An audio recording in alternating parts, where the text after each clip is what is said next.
ایک بادشاہ جس کا نام شہداد تھا، اس نے دنیا میں جنت بنائی۔ شہداد نے اپنے معتبر سرداروں میں سے اس کام کے لیے 100 آدمیوں کو منتخب کیا اور ہر ایک کے ماتحت میں 1000 آدمی دیے گئے۔ گویا کہ جنت کی تیاری کے لیے ایک جدید محکمہ بنایا جس کے ملازمین کی تعداد 1,00,000 سے زیادہ تھی۔ کسی افسر کے ذمہ سپلائی کا کام مقرر کیا، کسی کے ذمہ انجینئرنگ اور نقشوں کی تیاری وغیرہ، کسی کے ذمہ حساب و کتاب وغیرہ لگا دیے گئے، اور دنیا کی ہر ملک اور صوبے میں شاہی طور سے احکام روانہ کیے۔ جس قدر بھی سونا چاندی دستیاب ہو سکے اس کی گنگا چمنی اینٹیں بنوا کر ہمارے پائے تخت کو روانہ کر دی جائیں، اور جس قدر بھی سونا چاندی اور جواہرات خزانوں میں موجود ہوں ان کو نکالے جائیں اور حکم پہنچتے ہی تمام کا تمام روانہ کر دیا جائے۔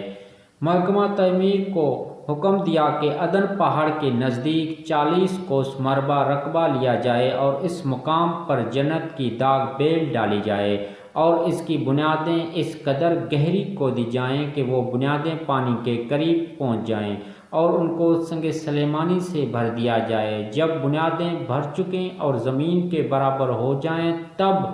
ان بنیادوں پر اس طرح چنائی شروع کی جائے کہ 1 اینٹ چاندی کی اور 1 اینٹ سونے کی رکھی جائے۔ چنانچہ اس کی منشا کے مطابق تعمیر کا کام شروع ہوا۔ بنیادیں بھر گئیں، دیواروں میں سونے چاندی کی اینٹیں لگائی گئیں اور دیوار کی بلندی اس زمانے کے گزوں سے 500 گز کی رکھی گئی، اور دیواریں اس قدر خوبصورت اور چمکدار تھیں کہ جب سورج نکلتا تو اس کی چمک سے دیواروں پر نظر نہیں ٹھہرتی تھی۔ پھر اس 4 دیواروں میں 1000 محل تیار کرائے گئے اور ہر محل میں 1000 ستون رکھے گئے اور ہر ستون میں جوہرات سے مینا کاری کرائی گئی، اور اس عہد کے اندر ایک نہر بنائی اور ہر ایک محل میں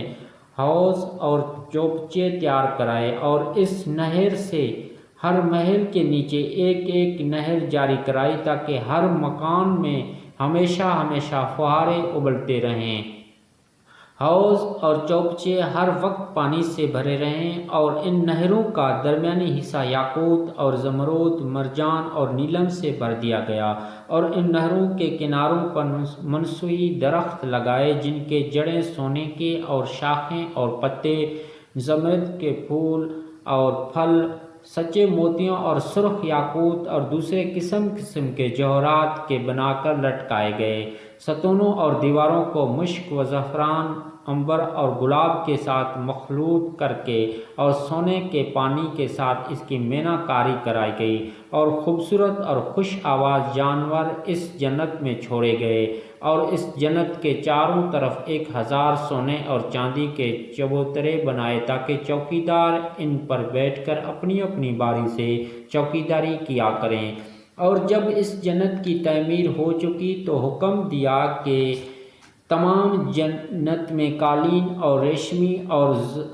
زر و زری کے فرش بچھائے جائیں، اور سونے چاندی کے پیالے اور رکابیان وغیرہ تمام مکانات میں ترتیب سے چن دیے جائیں، اور کسی نہر میں میٹھا پانی اور کسی میں شراب اور کسی میں دودھ اور کسی میں شہد جاری کروایا جائے، اور کم خواب اور ضربت کے پردوں سے سجایا جائے، اور ہر پیشہ وال کو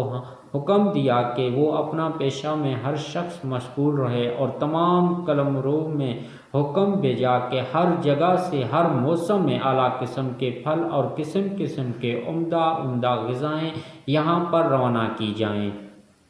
غرض کے 1,00,000 سے زائد آدمیوں نے شان و شوکت کے ساتھ یہ جنت تیار کی۔ اس کی تیاری کے بعد اپنے تمام اراکین سلطنت، وزراء اور امراء رئیسوں کو حکم دیا کہ سب لوگ نہایتی زیب و زینت اور شان و شوکت کے ساتھ میری جنت میں جا کر رہیں، اور خود بھی اپنی جنت میں ٹھہرنے کی غرض سے اپنی فوج اور سپاہ کو اپنے ساتھ لے کر انتہائی غرور اور تکبر کے ساتھ اپنے اصلی دار و اخلاق سے کوچ کیا، اور اپنے ساتھ ان عالموں کو بھی لیا جو اس کی خدا کی جنت کا لالچ دیتے اور ان کو بے باکی اور بد زبانی سے روکتے تھے۔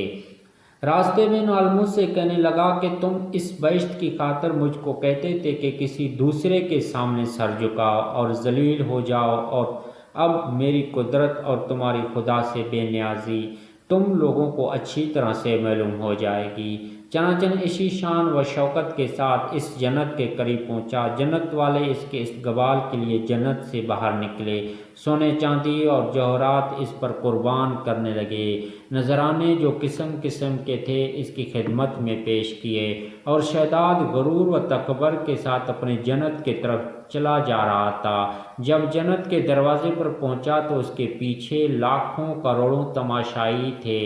آگے آگے شہزاد کی سواری چل رہی تھی، شادیان نے بج رہے تھے، نفیری کی آواز مست کر رہی تھی۔ شہزاد کا چہرہ خوشی کے باعث پھول کی طرح کھل رہا تھا، لیکن اس ساز و سامان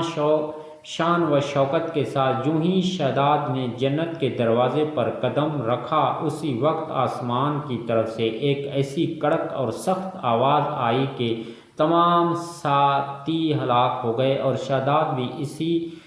اسی کڑک کے ہیبت ناک آواز سن کر بے ہوش ہو کر گھوڑے پر سے گر گیا، اور لاکھوں حسرتوں کے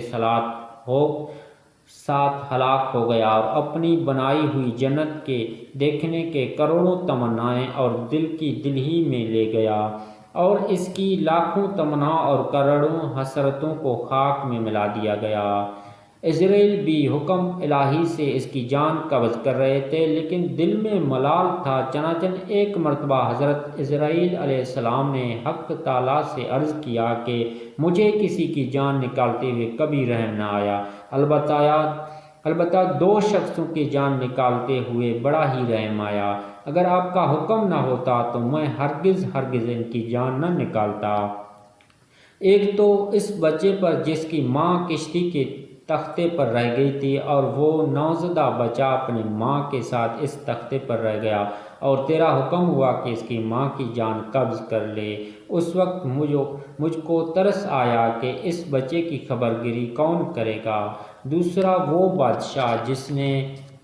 بڑی بڑی آرزوؤں کے ساتھ ایک بے مثال جنت تیار کرائی، اور جب وہ تیار ہو گئی اور اس کو دیکھنے کے واسطے وہ آیا، جس وقت اس نے اپنا قدم دروازے میں رکھا، حکم ہوا کہ جا اس کی روح قبض کر۔ اس وقت بھی مجھے بہت رغبت آئی کہ تو ہی جانتا ہے کہ اس کی کیا کیا حسرتیں دل کے دلی میں رہ گئیں۔ حق تعالیٰ شان نے اس کے جواب میں ارشاد فرمایا کہ بادشاہ وہی لڑکا تھا جس کو ہم نے بغیر ماں باپ کے پرورش کرا کے اس درجے کو پہنچایا تھا، لہٰذا اے عزرائیل تو نے ساری مخلوق میں۔ دوستو اگر ویڈیو اچھی لگی تو ویڈیو کو لائک کریں اور ہماری چینل کو سبسکرائب کریں۔ شکریہ۔